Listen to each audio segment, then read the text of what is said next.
क्या लगता है तुम्हें, गाना गुनगुनाना, नृत्य करना या चित्रकारी करना, क्या यही एक कला है?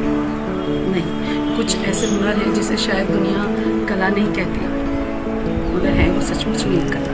तो मुझे ये बताना, क्या तुम में है वो कला? किसी के अनकहे शब्दों को जान लेना, किसी के भावों की गरिमा को पहचान लेना, किसी की आँखों से उस गम और खुशी को नाप लेना, किसी के कपकपाते होठों से शब्दों को भांप लेना, भर देना उस शख्स के कानों को प्रोत्साहन के उन असीमी शब्दों से जिससे वो अब तक वंचित है, कि तुम्हारे पास बैठकर उसे ये प्रतीत हो कि उसके निराधार कहे जाने वाले सारे सपने, सारे एहसास सुरक्षित हैं। तुम्हारे व्यक्तित्व के आगे भूल सके वो अपनी गुंठाओं को, उसे तो याद भी ना हो कि उसे अब तक किसने छला है।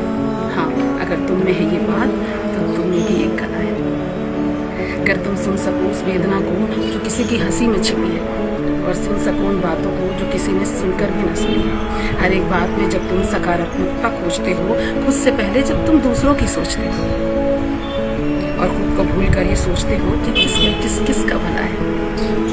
अगर तुम में है ये बात, तो हाँ, तुम में भी एक कला है। इन कलाओं को कोई मंच, कोई तालियां या कोई पुरस्कार नहीं मिलता, पर यही हजारों तालियों का संतोष अगर हमें इस बात से मिलता है, तो तुम्हारी राह बिल्कुल सही है। क्योंकि सबसे कठिन, सबसे दुर्लभ, सबसे सुंदर कला यही है, इंसान होने की कला, इंसान होने की कला।